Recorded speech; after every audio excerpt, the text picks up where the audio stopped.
Hello and welcome to the podcast called Too Cool for School. Woo! And today we will be talking about mathematics in the modern world. So we'll be taking a seat back and reflect on math and how we use it in real life. Alec, you go first. Hey, as someone who wants a career in science and bioengineering, a really relevant lesson is the golden ratio and Fibonacci sequence. Since the golden ratio is found in nature, it can be used in biocompatibility and creating biomaterials with an optimal strength, flexibility, and compatible with the human body. Materials like that can be used for implants, prosthetics, and drug delivery. Other biomedical applications that could use the Fibonacci sequence, which can be used in genetic engineering and gene sequencing. Another good lesson that I learned is game theory. Since you usually don't have one solution for everything, you have to find the one that is the best or can provide the least drawbacks, and game theory can help you find that. The last one is probably going to be patterns. There's a lot of use in patterns, from fractals in DNA and protein synthesis to something more abstract like human cell growth in connective prosthesis. It's even used in the development of biocompatible materials and the optimization of biological processes using technology. A lot of the things I learned in math in the modern world, I see myself applying to my career, and I feel like that's really important in a math class, that you're learning something that you can use practically. My 3 words are going to be enigmatic, because it was rather challenging at times, and engaging. As for me, I plan to take up an accounting job in the future, so digital communications will come into play as they have similar goals of error detecting and correcting. This is seen in double entry bookkeeping system, which acts as an error detector. And an imbalance in debit and credit allows for identification of errors in the account. Reconciliation statements and auditing processes also check for errors and correct them to ensure accuracy. Another module that can be applied is language, since the rules of accounting can be phrased as logical propositions, specifically as conditional statements. For example, if an asset depreciates, then it must be recorded as debit. The analysis of the transactions uses logic to interpret the records consistently and accurately. Last, the module tackling finance is a fundamental topic that every student taking up accounting should know. The terms saving, borrowing, and amortization are recurring concepts that will be faced in the lessons. On the other hand, the learning concepts discussed are digestible and comprehensive. All concepts are in between, for me, not too easy or not too hard. You just need extra time to study in order to fully retain the information. For me, the 3 words that I could describe this course is comprehensive, fast-paced, and productive.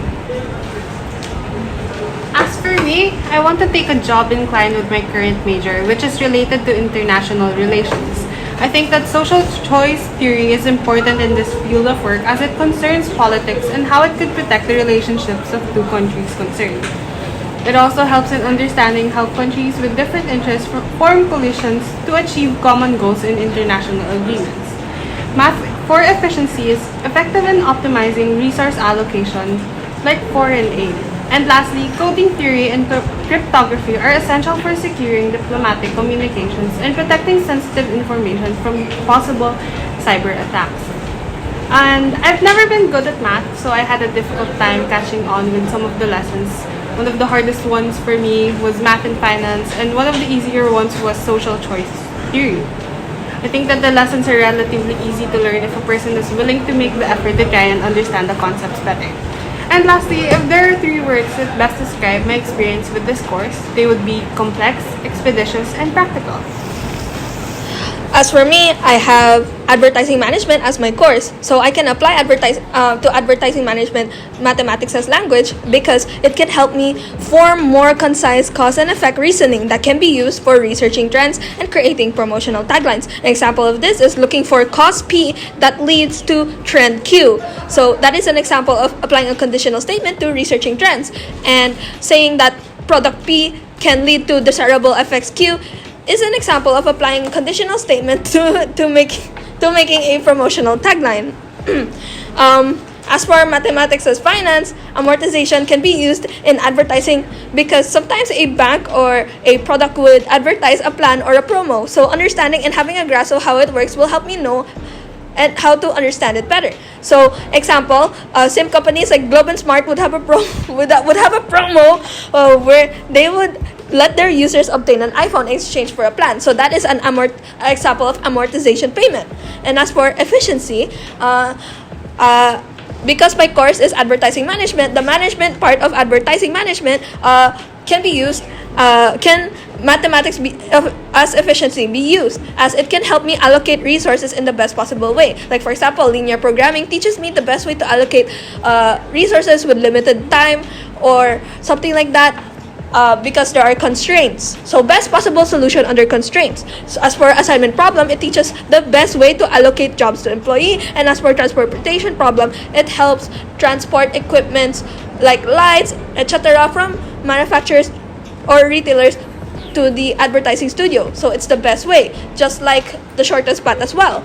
So in my opinion, the concepts learned are more practical and applicable to something more general and used in everyday life. It made me realize how much math is integrated into our daily lives, because the math I learned in high school would be so far from reality. The lessons back then made me ask what is the importance, but for this, I can see it in real life. So I think that the course is pretty easy and straightforward and digestible, except for cryptography, as there was a learning stop for me. I had a difficult time with the trapdoor problem. For me, the Gematmw is pragmatic, problem solving, and applicable. So for me, the most relevant concept that I learned is finance, since it is directly related to my course, which is accounting.